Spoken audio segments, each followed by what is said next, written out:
Who will replace Tilak Varma? ये सवाल है जो चल रहा है क्योंकि भाई साहब इंडिया वर्सेस न्यूजीलैंड की टी20 सीरीज से इंजरी की वजह से तिलक वर्मा बाहर हो गए और अब ऐसे में सरपंच साहब से लेकर जायसवाल तक, पार्टिकल तक सबके रास्ते खुल गए हैं। लेकिन सवाल ये कि एक्चुअल में सबसे पहले कौन डिजर्व करता है, क्योंकि ईशान किशन ऑलरेडी बैकअप में है और टॉप ऑर्डर के बैटर भी हैं, तो किसको जगह मिलनी चाहिए?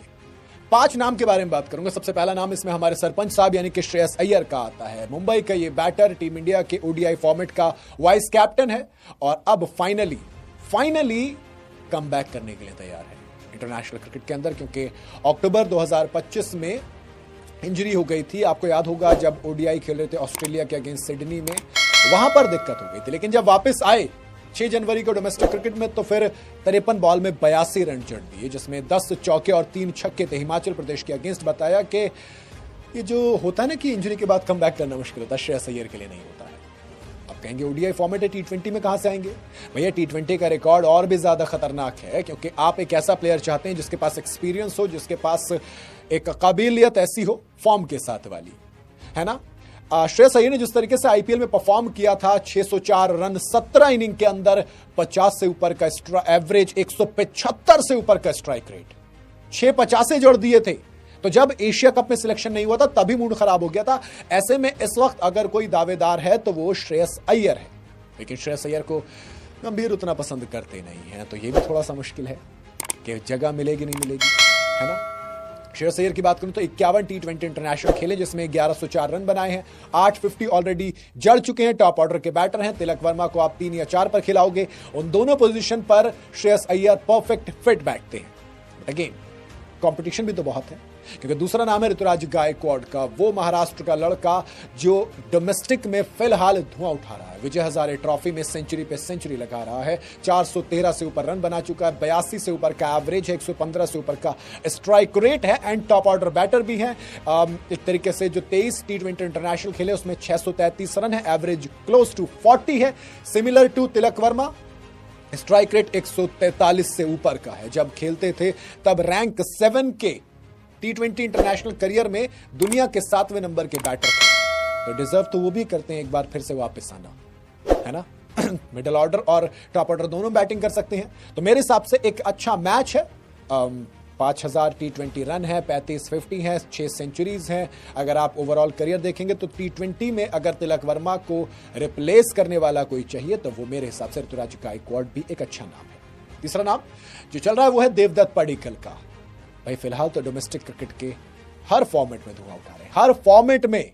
कर्नाटका का ये बैटर जिस तरीके से खेल रहा है, 620 रन 7 इनिंग के अंदर, 91.4 का एवरेज, सैयद मुश्ताक अली ट्रॉफी में एक जबरदस्त टच में था, 309 रन सिर्फ 6 इनिंग के अंदर जड़ दिए थे, जिसमें 167 से ऊपर का स्ट्राइक रेट था। विजय हजारे, सैयद मुश्ताक अली, दोनों में जब इतने रन है तो फिर आप क्या कहोगे कि मौका तो बन सकता है ना। नंबर 3 या 4 पे आपको प्लेयर चाहिए, देवदत्त पडिक्कल एक परफेक्ट फिट बैठते हैं। अगेन तो ब्लैक कैप्स के अगेंस्ट आपको लेफ्ट हैंड वाला भी ऑप्शन मिल जाएगा।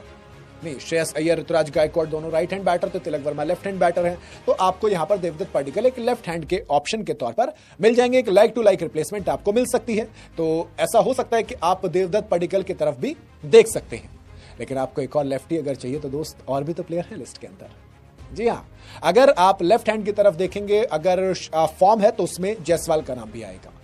एक ऐसा प्लेयर जिसने जब तक टी20 खेला वो कमाल की फॉर्म में रहा, जिसके पास सेंचुरी भी है, जिसके पास अभी रिसेंटली सेंचुरी साउथ अफ्रीका के अगेंस्ट वाइजैग में उसने जड़ी, तो फॉर्म भी है ना।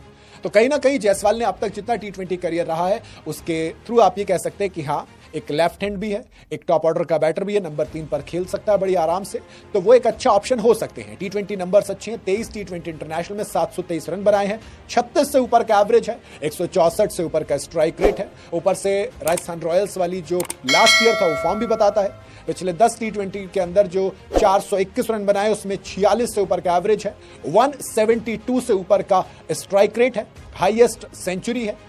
जी हाँ, आईपीएल 2025 की बात करूं तो 435 रन बनाए थे 155 के ऊपर के स्ट्राइक रेट के साथ, जिसमें 40 बॉल में 70 थे जीटी के अगेंस्ट। तो कहीं ना कहीं बेइंतहा शानदार फॉर्म है। डोमेस्टिक क्रिकेट की बात करूं तो 121 टी20 मैचेस में 3682 रन है, एवरेज 33 से ऊपर का, स्ट्राइक रेट 152 से ऊपर का, हाईएस्ट 146 है। 23 50 जड़ चुके हैं, 4 सेंचुरी जड़ चुके हैं। तो मुझे लगता है कि यशस्वी जायसवाल भी एक अच्छा ऑप्शन हो सकते हैं, जिसके पास स्ट्राइक रेट, एवरेज, फॉर्म सब कुछ है। लास्ट आईपीएल की बात करूं तो वहां पर 559 रन बनाए थे, 43 का एवरेज था, 14 इनिंग के अंदर 160 के करीब का स्ट्राइक रेट था। तो ये है हमारे पास अटैकिंग वाले ऑप्शन। लेकिन आप कहेंगे एक ऑप्शन केएल राहुल भी है। जी हाँ, क्यों देखो आपके पास अभिषेक शर्मा, संजू सैमसन दोनों पिटाई करने के लिए जाने जाते हैं। उसके बाद नीचे सूर्य कुमार यादव, अगेन वही चीज आ जाती है। फिर आप हार्दिक पांड्या, अक्षर पटेल, इन सबको देखेंगे तो आपको ये सब नजर आता है। लेकिन केएल राहुल एक क्लासी प्लेयर है। 68 T20 इंटरनेशनल इनिंग के अंदर एक शानदार 37 से ऊपर का एवरेज और क्लोज टू 38 का जो तिलक का 39 का एवरेज है उसके क्लोज आते हैं, है ना। तो कहीं ना कहीं एक ऐसा प्लेयर जो फ्लोटर की तरह यूज किया जा सकता है। नंबर 3, 4, 5 ओपन करवा लो, कुछ भी करवा लो, जिससे कि अभिषेक और स्काई को थोड़ी सी फ्रीडम भी दी जा सकती है। केएल राहुल 2025 के आईपीएल में 148 का स्ट्राइक रेट था, 493 रन बनाए थे, 493 जिसमें 112 रन भी मारे थे, एक सेंचुरी 65 बॉल में। जी हाँ, और जब आप बात करते हो 224 इनिंग में 8000 T20 रन भी हैं, जो कि विराट कोहली और बाबर आजम से फास्ट हैं। यह बताता है कि आप अगर वर्ल्ड कप की पिचेस टफ होती है, स्पिन ऑप्शन आप लाते हो, तो वहां पर केएल राहुल एक अच्छा ऑप्शन हो सकता है। बाकी इसके अलावा अगर बात करूं तो ये तो जो मैंने ऑप्शन बताए वो रहे हैं।